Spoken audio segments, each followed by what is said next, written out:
Welcome back to Peek Into Our Week. I'm Kate Hertz, the content coordinator here at Visit Colorado Springs, and today I get to sit with one of our visitor information specialists, Doris McCraw, and she's also our resident historian. You may run into Doris when you stop into our visitor center, but she also volunteers at our Colorado Springs Pioneers Museum and is generally very active in the community. It is so good to finally have you here, Doris. Oh, thank you. I love talking about this area. Awesome. It's a passion. Yes, we're so happy to have you. Thank you.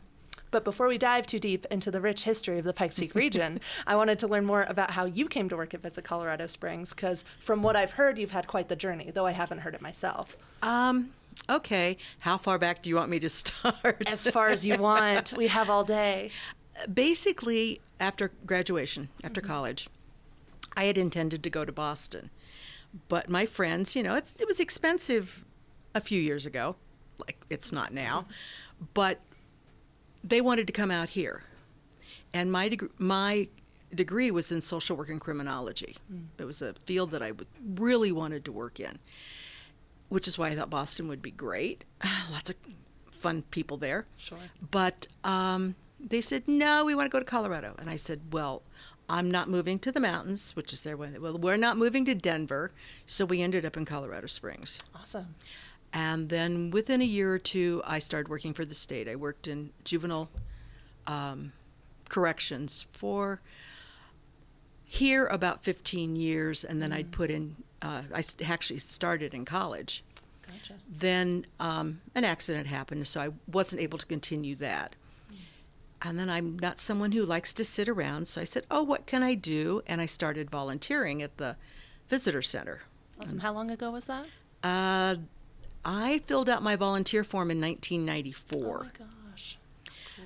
And then someone had gone off on a workman's comp, so I worked in calling people and working in the tourism department, calling military reunions, loved listening to their stories. Stories are a big thing. Then it just sort of gradually, the next thing I know, I started working. So I officially started working in 1997 for the Bureau. And, it's lovely. I get to tell people where to go and how to get there and have them thank me for it. Yeah. I mean, what is not to like about that? What a dream. Oh. Plus, I get to listen to their stories. Yeah. That's the best. That's the best.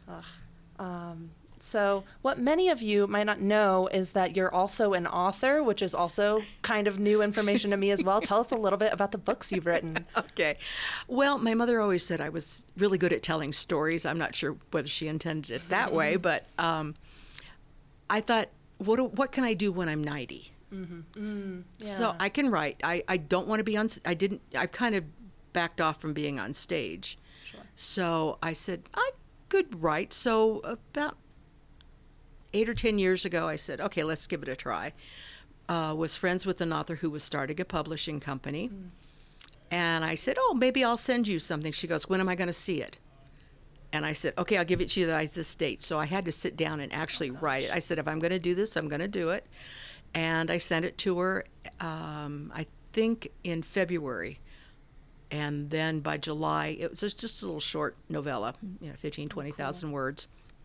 And I use a pen name, which is Angela Raines. I didn't want people, because I do so much nonfiction, Sure. Talking and stuff. I didn't want people, picking up a book like I did a paper on the disasters for the Pikes Peak Region Symposium. I didn't want them picking up a book, disasters, thinking they're going to see a... Sure. Yeah, so I gave myself a pen name, and I've been publishing pretty consistently since then. Awesome. The genres tends to be Western historical with romantic elements. Oh, so, fun love stuff. It. So much fun. Oh, my and I get to put history in there. And then I also, 2 years ago, I put out a book about the early women doctors who are buried in Evergreen Cemetery.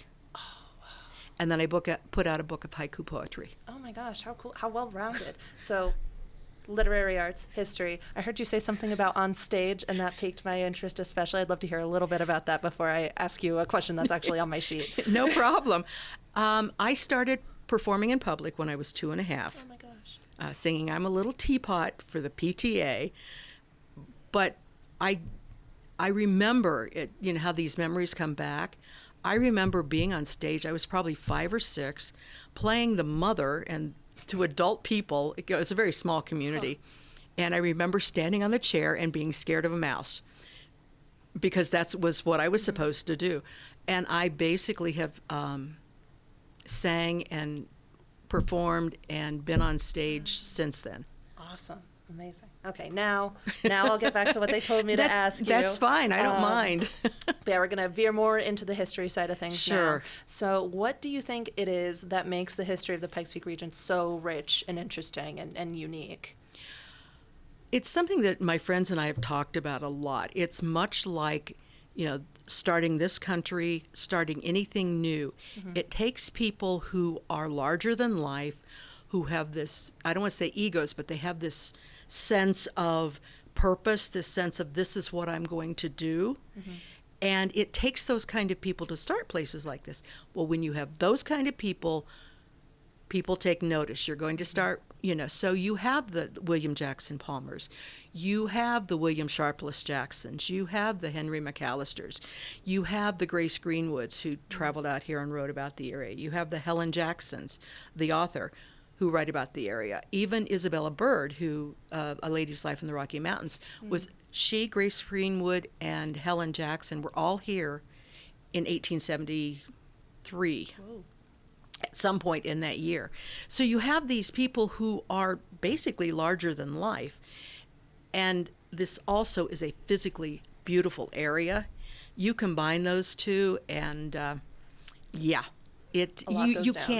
can't not love an area that has this kind of history with this kind of beauty and not be awed by it. And yet a neighbor back in Illinois where I grew up had moved to Denver, and she moved back because she couldn't stand it because she felt like the mountains were oppressing her and she felt like they were going to fall. I'm paraphrasing, but it's like they scared her. They were just too heavy for her. Interesting. Which I have always thought about that. I thought was very fascinating. But, that's life. We have all these different people. I wouldn't want everybody living here. Yeah. It's like, no, go away. I would rather people be here who want to be here. Yes. Not that have to be here. I love that. Totally agree. So you've done a lot of specific research and presentations about women's history, specifically in Colorado Springs. Yep. Please share a bit about that with us. Well, of course, I started performing as Helen Hunt Jackson. Oh, I didn't know that. A little over 20 years ago. And so Where would you perform? I sometimes I would do military reunions. I've talked to historical societies, to libraries. It kind of varies. Sure. I've kind of gotten away from that, but Helen's my go-to. But I also have always been very fascinated with women and women's history in general. Sure. But I found an obituary because I used to go down to the library and just pull out the microfilm and start reading the old newspapers. And I was doing some research on the first major murder trial here in Colorado Springs in 1879. And I found, as I was doing some follow-up in 1880, an obituary for Julia Loomis, who was a doctor. And I went, I need to find out some more. So I spent a lot of time, and as I started learning her story, which was amazing, she graduated medical school in when she was 50. Oh, wow. And this was she graduated in 1871. She was in the second graduating class of the hospital school in Cleveland. But when I started looking at her, I found out that Harriet Leonard was in Manitou Springs at the same time. She was also a medical school graduate from the Keokuk School of Physicians and Surgeons, which was across the river from where I grew up. So I went, okay, and so I started. So those two were the first two medical school graduate women doctors in Colorado Springs. Wow. Followed closely by two more. By 1880, Colorado Springs had 4 when Julia died.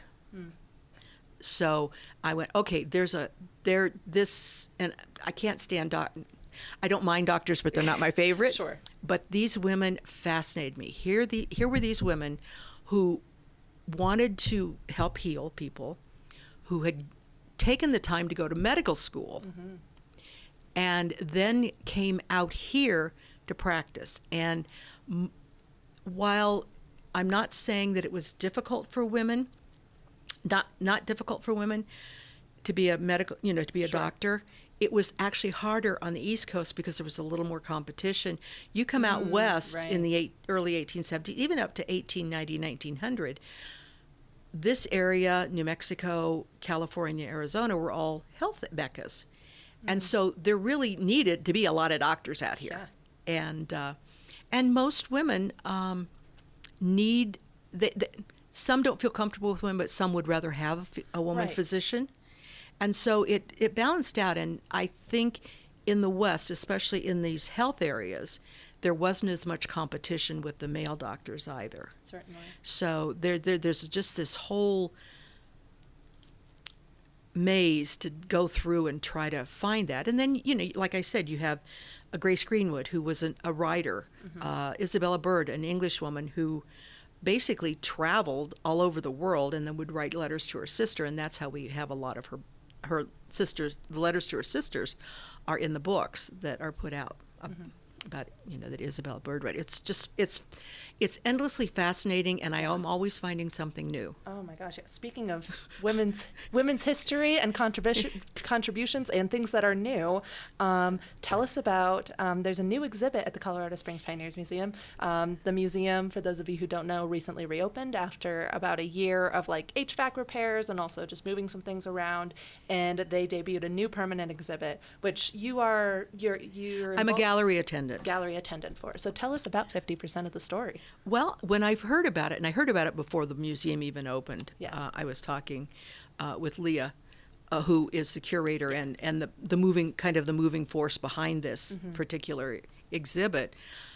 And it's 50% of the story is women expressing their creativity, and it's not just necessarily painting, it's weaving, it's anything where a woman can express what she does that's creative.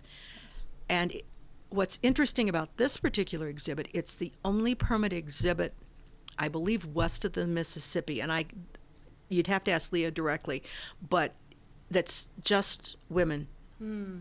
There'll be some temporary displays, but this is a permanent exhibit, and it is just, every time I walk in there, I find a new favorite piece. It's chills when I go in, and it's modern and it's right. Well, contemporary is contemporary, us, however, but things from the 1820s were contemporary then. So it spans this whole era of time. Awesome. And if you get a chance, listen to Ashley Cornelius's poem that she wrote for this gallery. Oh, it is just like, it can bring you to tears. It's incredible. It is. It is amazing. And there's even a piece of work there. The lady started it. It's handwork, crewel embroidery. I'm not as conversant about that as I would like to be, but she started it in 1976 for the centennial of the state, which is the year I moved to the state.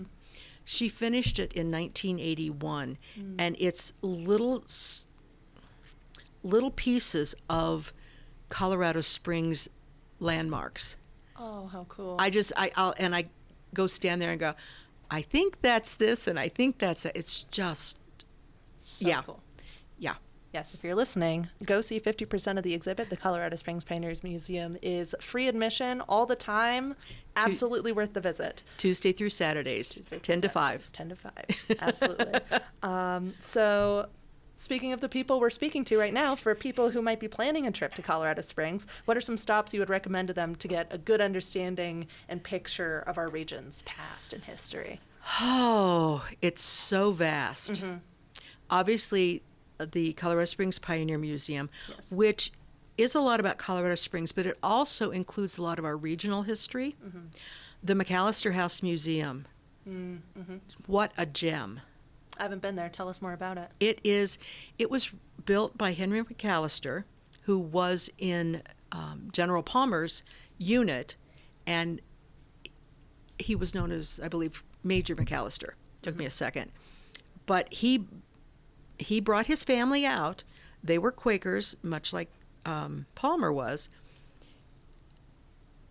And I don't know whether you know, that particular group was a lot more about equality even back then. Yeah. Yes, I've heard. Very much so. And so you get the impression that he would not have come if his wife Elizabeth had not said, yeah, okay. But he built the first house of what we call any substance in Colorado Springs. It's got huge, thick walls. What happens in Colorado Springs, because and meteorologists are probably going to tell me I'm wrong, but this is my theory. Because we're so close to the mountain, I mean, we basically sit on the base of Pikes Peak. We get those high winds coming down, and we can get some straight line winds at 100 miles an hour. When I got married at the Garden of the Gods in April, the winds were clocked at 103 miles an hour out there. And the minister was like, we were in the Little Mother's Chapel, and he's like, we finished, he goes, I kept having visions of Dorothy and the Wizard of Oz. But the winds are very powerful here. Yes. Well, of course, that'll blow roofs and stuff off. It's happened. Sure. My theory is he wanted to prove that you could live here and have a house that's not going to blow over and the roof's not going to fall off. So, and if you visit that museum, they can tell you a lot more about that history than I can. The Colorado Springs Fine Arts Center. Oh, that's a just it's and that is on the spot where Julie Penrose had her house. I actually didn't know that. Yeah. Oh, cool. Yeah. That's where the Broadmoor Art Academy was. Yes. Yes. And then in the 1920s, they put up this Art Deco building. So, we have that. And then if you move out of our region, out of Colorado Springs, if you go up to what they used to call the Pinery, which is the Black Forest area because of all the pine trees, you get that history there. You get the history of Monument, which there was a gentleman there who every day would carry milk and eggs to Denver to sell and walk back. Huh? Yeah. Huh? Yeah, really. And he lived to be in his 90s. I think that's something, it says something about exercise. And then you go up to Cripple Creek, which was basically the last great gold strike in the lower 48. Part of the reason why it was a little harder to find, even though Stratton is credited with the Independence Mine and actually building it, Bob Womack initially had found the gold nuggets, but there had been some salting at Mount Pisgah, a false gold rush, and so people didn't want to believe him. I'm condensing a whole lot of stuff into a little tiny area. But that is so rich in gold mining history. Yes. And a lot of the Colorado Springs basically changed its face after the people who had invested in Cripple Creek came here and built their homes. So they brought their money down to Colorado Springs. So there was this infusion of gold money here in the 1890s. Now, Helen Jackson's husband, William, in the 1873 Depression, kind of basically kept Colorado Springs afloat when he bought the bank that failed here. Interesting. There's a lot of... Yes. But, and then you go down to Canyon City, where you have the Royal Gorge. They had a territorial prison before we had a state. Huh.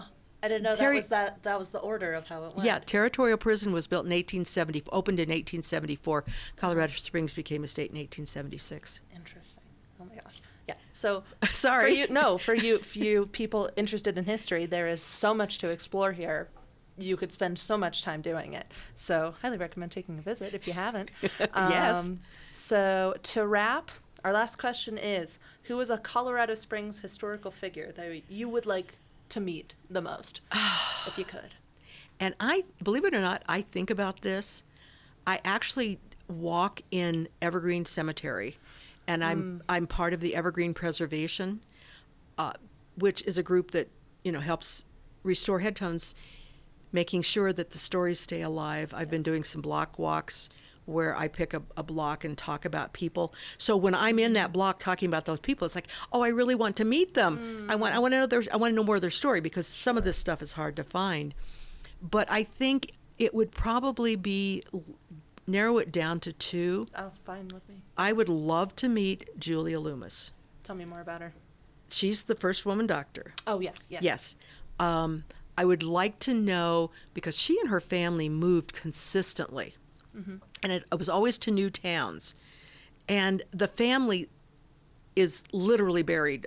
Her family, she had 2 children, and the daughter is actually buried in Iowa. She's buried here. Her husband's buried in Alabama, and her son is buried in Leavenworth because he was a soldier. So I mean, it's like, I would like to know what it was in their family that caused them to be this constantly moving. Sure. And then, of course, I would want to meet Helen. You know, having studied her and performed as her, I would love to know how far off or how close I am. And I'm still learning things about her Right. that I just like, can I just ask you questions? And of course, she's buried here and she's in Evergreen. And I know it sounds really weird, but I'll go out there and go, okay, Helen, tell me what's going on here, which I know I'm not going to hear anything, but it just sort of is a connection Yes. Yeah. to someone that I really admire for what she did in her lifetime. Many people think, oh, I can't do anything, you know, because it's just too big. But, and she always said, you know, she wouldn't be part of the suffrage movement, but she was a very independent woman. She had her, even after she and William got married, she still continued her career. She still traveled. It wasn't until she took on the what they called Indian rights back then in the late 1870s, early 1880s, that she became very involved. It even got to the point that she and Byers, who was the editor of the Rocky Mountain News in Denver, argued about Sand Creek in the New York editorial newspaper. Oh my gosh! They, you know, Yes. because they were each stating their side, and they're both. It's a very fascinating read, but Yes. it's like, I would like to know. I think I know why she took that on, but I would like to know for sure. Am I right? Because all of a sudden she does this, and becomes very involved. She's writing letters to the Secretary of Bureau of Indian Affairs. She is writing everybody, going, you need to give these people, they're humans just like us. She was involved in Chief Standing Bear's fight to be recognized as an independent person, just like the rest of us. Fascinating book. I Am Man is a really good book about that. But I would like to know, what was it that drove her literally to the end of her days about this. Gosh, yeah, that's incredible. Yeah. And I was told I should also answer the question. And I don't know much about history, but I know I would like to meet Fannie Mae Duncan. Yep. Would you like to, because I'm sure someone doesn't know who she is, and you're probably a bit more well-versed in who she was? Fannie Mae had a restaurant bar called the Cotton Club. What made her unique is, at the time she opened that, Colorado Springs was still segregated. And her phrase was, everybody welcome. And literally everybody, didn't matter who, what, where, you were welcome to come into her place. And so in her own way, that individual person was moving into that desegregation. She was doing it one person at a time. She was taking care of a problem one person at a time.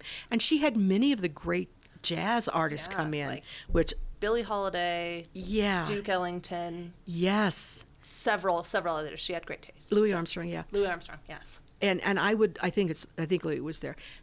She was just this moving force. And I don't want to disparage. I'm not disparaging her, but it was very interesting because many of the young men who I locked up in detention would go, I'm a relative of hers. They wanted to be a part of what she was, which says a lot about her influence in a region. Whether it was true or not, I don't know, but they wanted to be a part of her. That's so interesting. Which I thought was just amazing. You know, and as with everyone, she wasn't perfect, but she did a lot, and she would be up there with, like, I'd like to meet her too. Yeah, right. Yeah. Very interesting lady. Well, that's all the questions I have. Thank you so much for sitting down. This was such a great conversation. No problem. Yes. Anytime. Let me talk about history. I like that. Yeah. Anytime. Please. Yeah. Let me talk about this region. Let me tell you how marvelous it is, and how great it is to visit. I love doing that. I really do. We love hearing it. So thank you. You're welcome.